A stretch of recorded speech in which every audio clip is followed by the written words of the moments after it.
Hello everyone, आप सबों का आईसीटी क्लासेस में स्वागत है। दोस्तों, आज बात करेंगे खतियानी झारखंड पार्टी की। तो इसका स्थापना किया गया अमित महतो, आप जानते होंगे, और गीता श्री। तो 6 अप्रैल 2022 को इसका समारोह मनाया गया।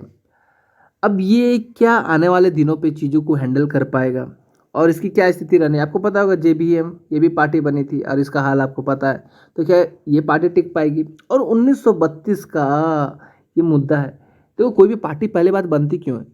होता क्या है ना कि कुछ लोग, कुछ संगठन जो सरकार की नीतियों के समर्थन नहीं करते, सरकार को कुछ और नीतियाँ बनानी चाहिए लेकिन सरकार उस पर नीतियाँ नहीं बनाती है, तो अपने हक के लिए, अपनी बातों को मनवाने के लिए लास्ट में पार्टी फॉर्म कर देते हैं।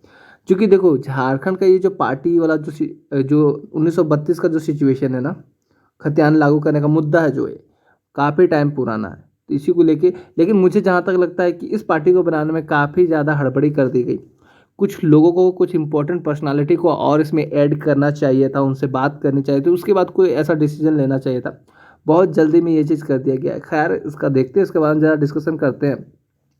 आपको क्या करना है? सबसे पहले चैनल को सब्सक्राइब कर दो और प्रेस द बेल आइकन। आप लोग बेल आइकन को प्रेस कर दो हमारे वीडियोस की अपडेट जल्दी पाने के लिए। तो इतना काम कर लो पहले, है ना।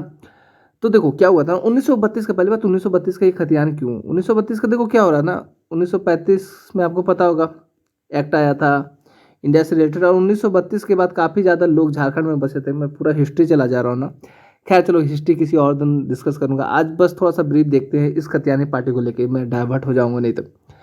हिस्ट्री डिस्कस करूंगा किसी वीडियो में बहुत डिटेल में, झारखंड का क्या पॉलिटिक्स सिनारियो रहा है उसको लेके। अब ऐसा नहीं है कि झारखंड का जो खतियानी ये आपके स्टार्ट हुआ जयराम महतो, इन्होंने स्टार्ट किया। क्या हुआ, जब झारखंड में भर्तियां स्टार्ट होने लगी तो उसमें कुछ भोजपुरी वगैरह को लेके कि बाहरी लैंग्वेज को आप स्थान दे रहे हो और अंदर के लैंग्वेज को आप हटा दे रहे हो, ऐसा करके इसमें जयराम महतो का काफ़ी ज़्यादा रोल रहा है इस मुद्दे को मार्केट में उठाने के लिए। और ये मुद्दा कहीं ना कहीं झारखंड के हितों के लिए उन्होंने ये कोशिश की है। 1932 का कानून ऐसा नहीं है कि कभी बनाया नहीं गया, इसको लेके इसके आधार पर जो नीति है, स्थानीय नीति, ये देखो हमारे मुख्यमंत्री झारखंड के बाबूलाल मरांडी ने 2002 में ये कोशिश किया था, लेकिन उसको कोर्ट ने निरस्त कर दिया। तो 1932 के आधार पर उन्होंने स्थानीय नीति बनाने की कोशिश की थी, लेकिन कोर्ट ने उसको निरस्त कर दिया था। और अब हेमंत सरकार का भी यही कहना है कि अगर हम लोग ऐसा नीति कुछ बनाते हैं तो कोर्ट उसको निरस्त कर देगा। लेकिन मुझे एक बात समझ में नहीं आता कि जो 2019 का जो चुनाव हुआ ना, वो इसी मुद्दे पे था कि झारखंड पे खतियानी 1932 के आधार पे स्थानीय नीति लाया जाएगा। जब इस आधार पे आप लोग वोट लिए, इस आधार पे आपने चुनाव लड़ा इसको एक मुद्दा बना के, और अब जब करने का टाइम आ रहा है, देन क्या हो रहा था, इन्होंने कह रहा है, ये सरकार कह रही है कि ये पॉसिबल नहीं है।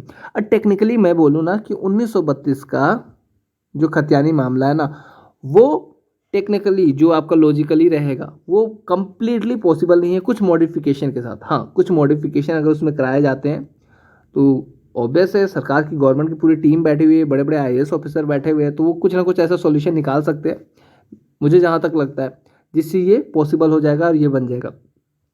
खैर देखो, अब हर किसी के साथ चुनौती रही, जो भी सरकार आई उनके साथ ये चुनौती रही है झारखंड की स्थानीयता को लेकर हमेशा से ही। और इसमें मैं केवल जेएमएम की बात नहीं करूँगा, जो आपका बीजेपी अभी आई तो कुछ खास नहीं कर पाई। बाबूलाल मरांडी ने तो कोशिश किया था लेकिन वो निरस्त करा दिया गया। अब देखो, उसके बाद रघुवर सरकार भी आया था, तो इन्होंने 1985 को आधार मान के स्थानीय नीति लागू करने की कोशिश की। अब समझो, इन्होंने क्या किया ना, अभी हाल में 10th और 12 पास को लेके कर दिया कि जो जो 10th पास किए हैं और 12 पास किए हैं झारखंड में, वो झारखंड का स्थानीय है, उनके आधार पर नियोजन कराई जा रही है।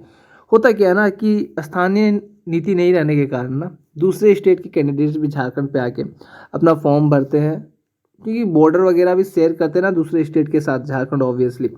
तो उसके भी छात्र कुछ यहाँ पढ़ते हैं, तो यहाँ पे आके वो एग्ज़ाम दे देते हैं और यहाँ पे कम्पीट करके निकल जाते हैं। और काफ़ी ज़्यादा लोग बाहर से झारखंड में आए हैं डेफिनेटली, क्योंकि झारखंड इतना आबादी वाला तो पहले नहीं ही रहा था।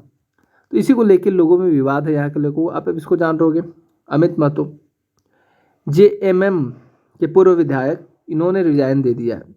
रिजाइन क्या, अब एक चीज़ मैं बता दूं, मैं इनको काफ़ी टाइम से ट्रैक कर रहा हूँ। डेफिनेटली ये जब से आए हैं ना पार्टी पॉलिटिक्स में, इन्होंने 1932 की बात जरूर रखी है कि 1932 का खतियान करना चाहिए। अब 1932 का खतियान को लेकर ये काफ़ी ज़्यादा डेडिकेटेड रहे ये और गीता श्री, ये जो कांग्रेस की रह चुकी हैं। तो ये दोनों मिलके क्या करने की कोशिश की, इन दोनों ने मिलके ये पार्टी का गठन किया। अब देखो और भी कुछ लीडर्स आ सकते थे, मुझे जहाँ तक लगता है और भी कुछ लीडर्स को इसमें इंक्लूड किया जा सकता था, कुछ बड़े लीडर आ सकते थे ताकि पार्टी मजबूत बन सकती थी। बहुत जल्दबाजी में इस पार्टी का गठन किया गया है मुझे जहाँ तक लगता है।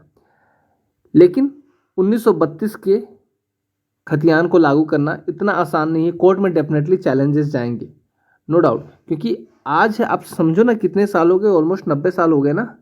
90 साल में कितने लोग यहाँ पर आए, रहे, बस गए, और ऐसे में 1932 का खतियान अगर लागू हो जाता है तो इस 90 साल में आए लोगों का वजूद, उनका तो पहले तो यहाँ पर ज़मीन होगा नहीं, तो इनका तो वजूद हट जाएगा कि ये तो झारखंड के स्थानीय माने ही नहीं जाएंगे।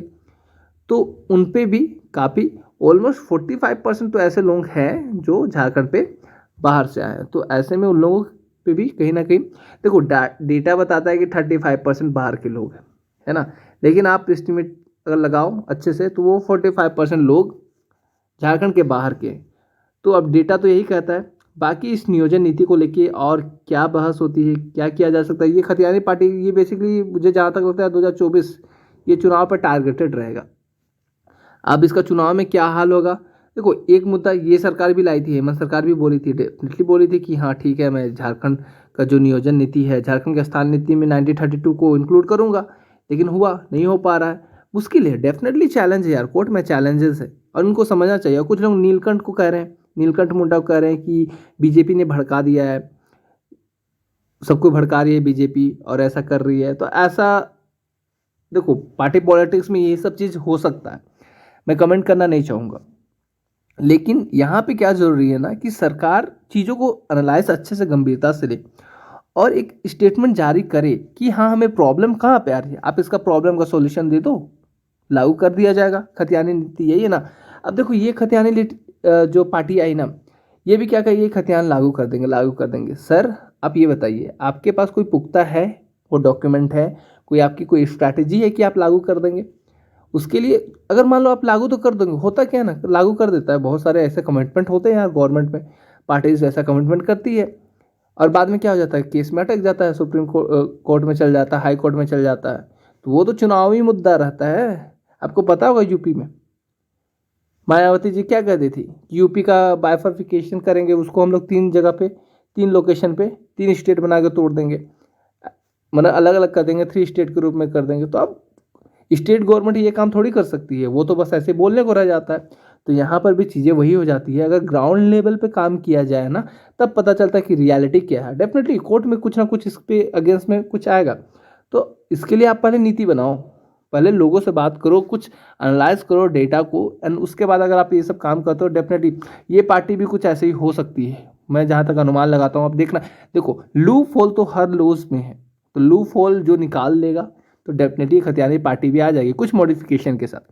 अब इसको लेके आपके क्या विचार हैं, क्या कमेंट है? मैं देखो किसी के अगेंस्ट में नहीं बोल रहा हूँ कि ये लागू होना ही चाहिए, नहीं होना चाहिए, लेकिन जो सही चीज़ें हैं वो होनी चाहिए, जो कानून के दायरे में आते हैं वो होनी चाहिए। बाकी आप लोग क्या इस विषय में सोचते हो, कमेंट करके जरूर बताना और चैनल को सब्सक्राइब जरूर से कर लो। जय हिंद।